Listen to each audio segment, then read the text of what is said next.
Senior صحافی احمد ولید بتاتے ہیں کہ یہ فوجی ڈکٹیٹر جنرل ضیاء الحق کا باوردی دور حکومت تھا جب 80 کی دہائی میں لاہور کے علاقوں گوال منڈی اور گڑی شاہو کی گلیوں کی دیواروں پر رنگین چمکدار پوسٹر پر ابھرتے ہوئے ایک کشمیری سیاستدان کی سائیڈ پوز میں تصویر نے لوگوں کو چونکا دیا۔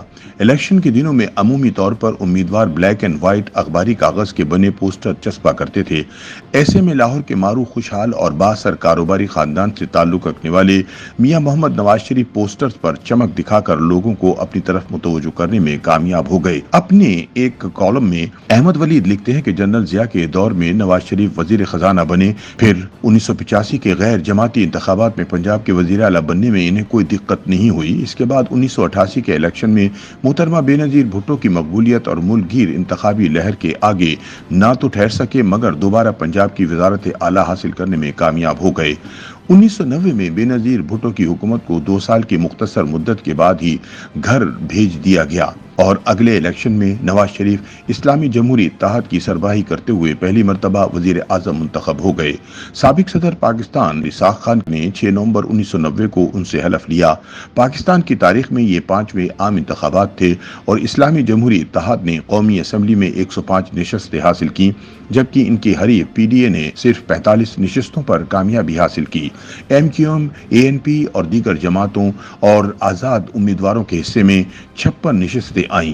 احمد ولید بیان کرتے ہیں کہ وزیر اعظم بنتے ہی نواز شریف نے منشور کے مطابق ملک میں سڑکوں کا جال بچھانے کے منصوبے پر عمل درآمد شروع کر دیا اور جنوبی ایشیا کی پہلی لاہور اسلام آباد موٹر وے کا سنگ بنیاد رکھا۔ ذوالفقار علی بھٹو کی نجی اداروں کے قومیانی کی پالیسی کے برعکس اداروں کی نجکاری شروع کر دی، جس میں ان کی اپنی اتفاق فاؤنڈری بھی شامل تھی۔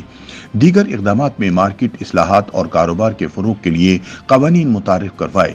بین الاقوامی میڈیا نے نواز شریف کی اس چمک دمک والی پالیسی کی خوب پذیرائی کی اور پاکستان میں کاروبار کے فروغ، نجکاری اور معیشت کی بحالی جیسے اقدامات کو سراہا۔ نواز شریف نے جوہری پالیسی کا اعلان کیا، جس کا مقصد ملک کی توانائی کی ضروریات کو پورا کرنے کے لیے جوہری ٹیکنالوجی کی ترقی کو جاری رکھنا تھا۔ سیاسی مبصرین کے مطابق ضیاء الحق کی فوجی حکومت کا اولین مقصد پیپلز پارٹی کے مقابلے کے لیے متبادل لانا تھا، اس لیے نواز شریف کو ابتدا میں پاکستان کے سب سے بڑے صوبے پنجاب کا وزیر اعلیٰ بنایا گیا اور انہوں نے پنجاب کے کاروباری اور تجارتی طبقے کی نمائندگی کی۔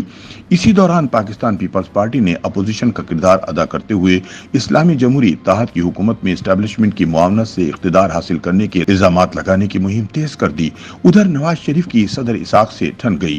انہوں نے قوم سے ایک جذباتی خطاب میں کہا کہ وہ اسمبلی توڑیں گے، نہ کسی سے ڈکٹیشن لیں گے، مگر صدر اسحاق خان سے ان کی مہاجرائی ان کی حکومت کے خاتمے کی وجہ ثابت ہوئی۔ احمد ولید بتاتے ہیں کہ نواز شریف نے اپنی حکومت کے خاتمے کے صدارتی اقدام کو سپریم کورٹ میں چیلنج کر دیا۔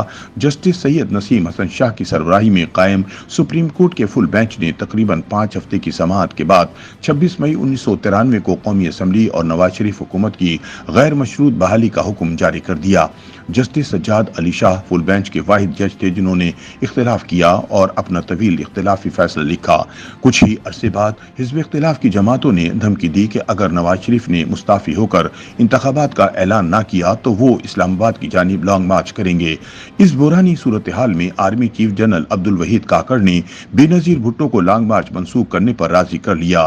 کاکڑ فارمولے کے تحت صدر اسحاق خان کے استعفے اور وقت پر انتخابات کی ضمانت کے بعد نواز شریف نے اسمبلیاں تحلیل کر دیں اور یوں باہمی رضامندی سے معین قریشی کو نگران وزیر اعظم بنا کر عام انتخابات کی تیاریاں شروع کر دی گئیں۔